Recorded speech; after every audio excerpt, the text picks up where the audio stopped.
खबर के साथ। ईरान ने ट्रंप की यूरेनियम डिमांड को फिर से ठुकरा दिया है। सुप्रीम लीडर मुज्तबा ने धमकी दी है कि ईरान अपना यूरेनियम किसी दुश्मन को नहीं सौंपेगा। इसके बाद रेवोल्यूशनरी फोर्स ने ऐलान किया कि ईरान पर दोबारा हमला हुआ तो ऐसा युद्ध होगा जिसकी कल्पना भी ट्रंप ने नहीं की होगी। इधर इजराइल ने ट्रंप से सेकेंड राउंड युद्ध शुरू करने की परमिशन मांगी।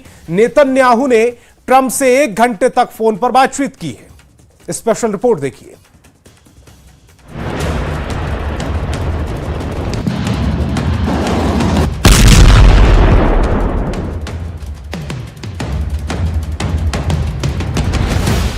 जूनियर खामनेई का ऐलान, ट्रंप को नहीं देंगे यूरेनियम। ट्रंप को एक नहीं 2 फ्रंट से मिला एटमी थ्रेट। ईरान ने ट्रंप की सबसे जरूरी मांग ठुकरा दी है। ईरान ने अपना यूरेनियम ट्रंप को देने से साफ साफ नो कह दिया है। दूसरी तरफ पुतिन ने ट्रंप को एटमी हथियारों का थ्रिलर दिखा दिया है। बेलारूस में पुतिन के एटमी हथियारों की टेस्टिंग हो रही है। पुतिन ने इस ड्रिल में बोरी क्लास की न्यूक्लियर पावर्ड बैलिस्टिक मिसाइलें पनडुब्बी, IL-38 एंटी पनडुब्बी विमान, किंजल हाइपरसोनिक मिसाइल और RS-24 यार्स इंटरकॉन्टिनेंटल बैलिस्टिक मिसाइलों के खौफनाक हमलों की फिल्म रिलीज की है। साथ ही पुतिन ने मैसेज दिया कि ये हथियार सिर्फ यूक्रेन युद्ध के लिए नहीं, क्रेमलिन प्रवक्ता दिमित्री पेस्कोव ने भी अब साफ बता दिया कि ये सिग्नल पुतिन की वार्निंग को अनदेखा करने वाले सभी दुश्मनों के लिए है। वो यूरोप के हैं, अमेरिका के हैं या फिर खाड़ी देशों के हैं। पुतिन ने खाड़ी युद्ध का रिमोट अपने हाथ में ले लिया है। उनके साथ इस मिशन में शी जिनपिंग फुल फोर्स में लग गए हैं। रूस और चीन ने ट्रंप को ईरान डील जल्द फाइनल करने की सलाह दी है।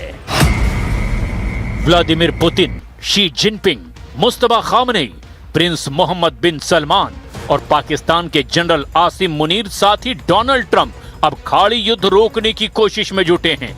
जबकि इजराइल के प्रधानमंत्री नेतन्याहू ने ऐलान कर दिया है कि ईरान पर दोबारा हमला होगा, सबसे भयानक हमला होगा।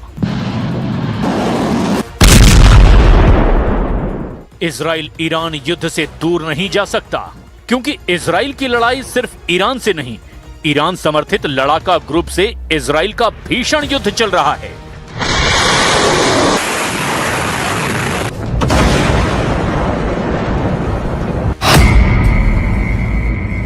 इसीलिए लेबनान में इजराइल ने हमला बंद नहीं किया है।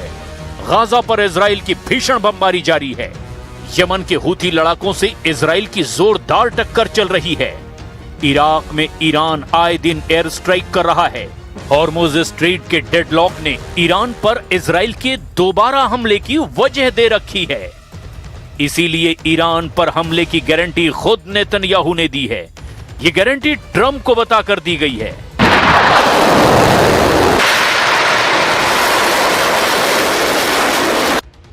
इजराइल किसी भी दुश्मन से समझौते के लिए तैयार नहीं हो रहा। ट्रंप के लाख मनाने पर भी नेतन्याहू ये कह रहे हैं कि ईरान पर तो हमला होगा ही। ट्रंप नेतन्याहू के बीच 1 घंटे चली लंबी बातचीत जिस अंदाज में खत्म हुई, उसने ईरान ही नहीं पूरे अरब वर्ल्ड में खलबली मचा दी है। युद्ध बार बार नहीं होते हैं, युद्ध बार बार नहीं होते हैं। नेतन्याहू के इसी डायलॉग ने ट्रंप का मूड खराब कर दिया है, जिससे ये भी क्लियर हो गया है कि अमेरिका ईरान ने अगर एटमी डील फाइनल कर भी ली, तब भी युद्ध नहीं रुकने वाला। इजराइल ये युद्ध जारी रखेगा। इजराइल सभी दुश्मनों से अकेले लड़ेगा। इजराइल ईरान में तख्ता पलट तक लड़ेगा। इजराइल ईरान के एटमी प्रोग्राम की बर्बादी तक बारूद बरसाएगा, क्योंकि ये युद्ध इजराइल की मर्जी से चल रहा है। ये युद्ध नेतन्याहू की फुल प्रूफ प्लानिंग का नतीजा है, जिसे वो तब तक जारी रखेगा जब तक सारे मिशन कंप्लीट ना हो जाएं। ट्रंप भी ये मानकर चल रहे हैं कि युद्ध सबसे संगीन मोड़ पर है। इस वक्त छोटी सी गलती बहुत भारी पड़ सकती है, क्योंकि इजराइल बेहद गुस्से में आ गया है। Right on the borderline, believe me. If we don't get the right answers, it goes very quickly. We're all ready to go. We have to get the right answers. It would have to be a complete 100% good answers. And if we do, we save a lot of time, energy, and lives, most importantly. Trump ने via Pakistan Tehran को नया समझौता प्रस्ताव भेजा है। Pakistani army chief general Munir Trump के messenger का काम करने के लिए खुद तेहरान पहुंचे हुए हैं। मुनीर ने ट्रंप का नया ऑफर सुप्रीम लीडर मुस्तफा को सौंप दिया। ईरान अभी नए प्रस्ताव पर गंभीरता से विचार कर रहा है। हालांकि ईरान ने यह भी कह दिया है कि जैसी जरूरत होगी दुश्मन को उस हिसाब से जवाब दिया जाएगा, चाहे वो बातचीत की टेबल पर हो या फिर वॉर जोन में। ईरान अपना स्टैंड बदलने वाला नहीं है।